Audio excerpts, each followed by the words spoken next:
Welcome back to the Garden Hutch. It's week 41. Let's talk about it.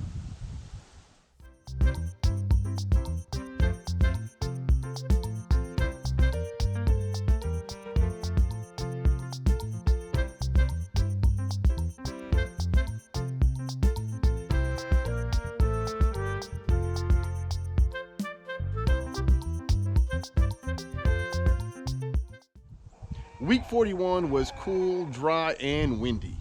And because of that, we've had to water quite a bit this week. I say quite a bit, it was about every third day or so. The reason for this is we were able to get a lot of the summer vegetables out that we just were no longer eating off of. You know, this time of year, a lot of your okra and that sort of thing, they're gonna stop producing. That's just how it is. Our tomatoes and peppers are still going strong though. So the beds that we cleared out, we went through and we replanted with some fall vegetables, many of which are coming up. Now, the reason the watering part is important is you do not want to allow your seedlings to dry out, even when it's cool outside. If you do, it's just gonna kill them off and you're gonna have to start all over. So with all that out of the way, let's go take a look and I'll show you what I'm talking about. This bed is a good example of what I was talking about. If it were just the large plants, we would only have to water this about once a week. But because we've gone through and taken the initiative to start more lettuce plants here in between them, we're gonna have to water this the same as we do every other one. About every third day or so, we'll keep the seedlings from drying out. The reason we plant our lettuce this way is these larger plants, we just harvest the leaves off instead of the entire head. And eventually though, they're gonna get so tall and gangly, they'll break off at the bottom.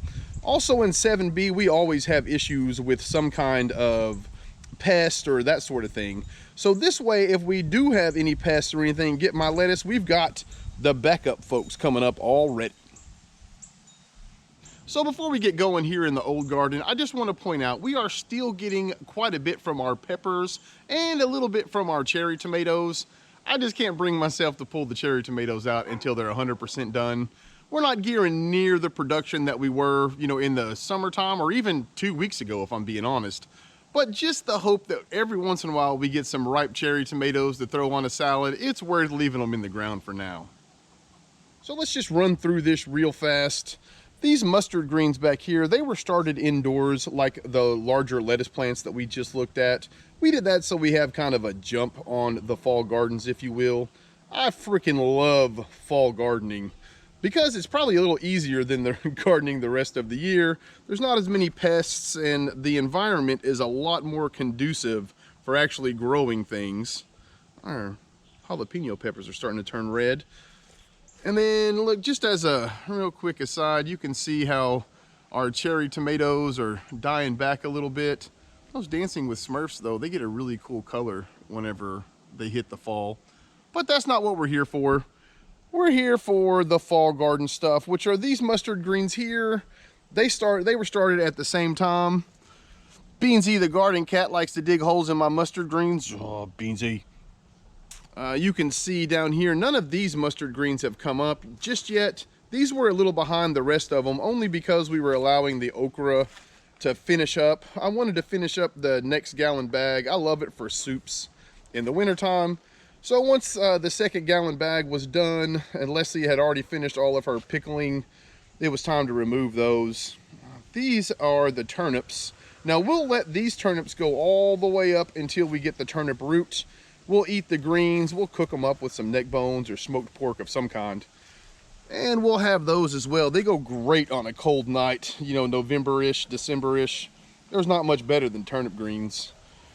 And this garden down here is still essentially intact from what it was in the summertime. We are getting quite a few pole beans. Love those bad boys. That'll probably be something we grow in that area next year as well.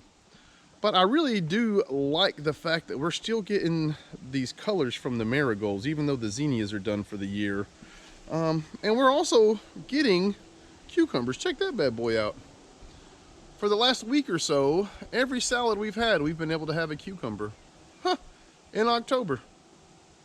All right, so before we hop in here, I just want to say, eventually I am going to make a video on how to make this new pepper relish I came up with this year. It is phenomenal. We use several different peppers. We've put up over 40 quarts of pepper relish this year. The reason I like it so much is it allows me to grow a large number of peppers we can use all the different peppers in whatever recipe that I choose. And when I have an abundance, I can just can it in that pepper relish, and we use it for everything. So anyone who watches the channel regularly knows that we designed this entire bottom bed here just for carrots.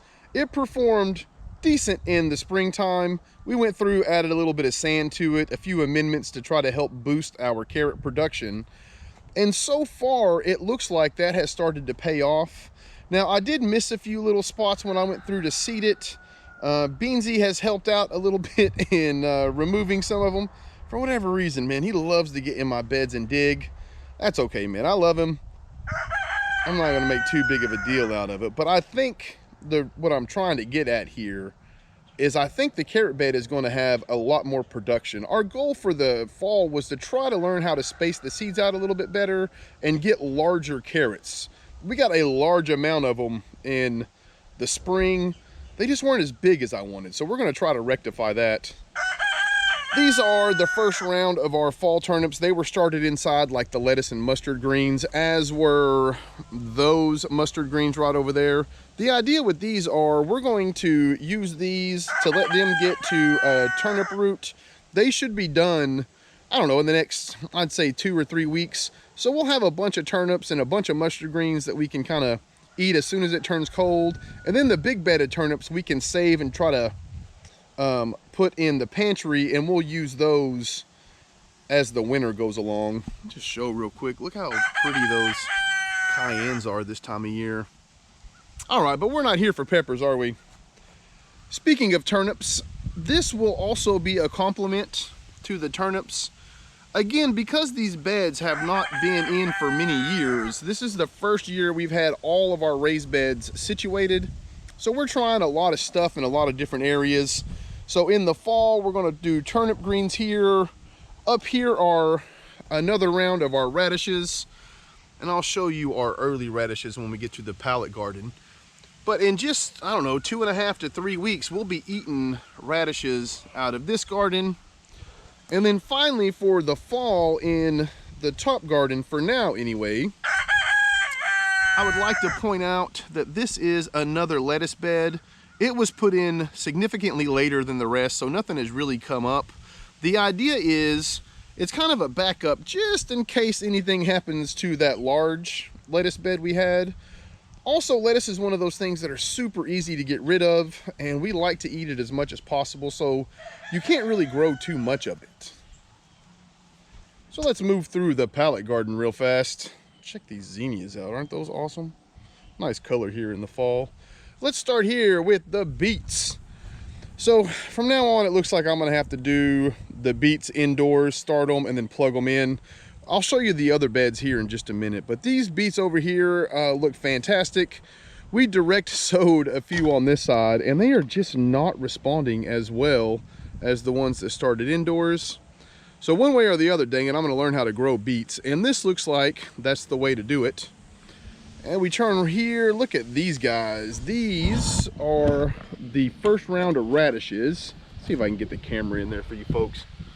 If you can see in there the size of some of these radishes, they are all over the place. We've been eating on these radishes for a few weeks already. Oh, my camera got stuck. Listen to that wind picking up. So anyway, right now, oh wow, don't get distracted, Jeremy. Oh, look at that, but don't those peppers look good? So speaking of radishes, if we come over here, this is where we have our purple whole peas. They're almost done. Once these peas come out, this will be our last radish bed. So that'll give us 3, that should last us through end of December, I would imagine. And then, you know, by then it's time to start the spring gardens pretty soon. This is another area where I direct sowed the beets, and you can see it's just not the coverage that I want. I'm gonna let this one go. Hopefully we'll get some beets out of it, but see how, like, there's the little spots in here. And then over here in the bed next to it, we tried the yellow, or the golden Detroit beets, I'm sorry. And we have only had just a few of the seeds actually come up. So going forward, again, it looks like what we're gonna have to do is we're gonna have to soak them for 48 hours and then put them in starter trays indoors and then move them to the greenhouse Once they get about 3 or 4 inches tall, we can move them directly to the beds. So growing a fall garden rocks, man. I love it. It's the easiest time of the year to garden. There's not near as much pest pressure. The temperatures are a little bit more consistent as well. You know, here in 7B in the springtime, sometimes in April, it can get close to triple digits and just burn everything up. So right now is a great time to garden. If you haven't, it's a good time to start. I would like to say we appreciate all you new subscribers. We are getting super close to our goal of 1,000. So thank you to everybody who has been telling friends and family. We really appreciate it. As always, I hope that all you folks take care of yourselves. Peace.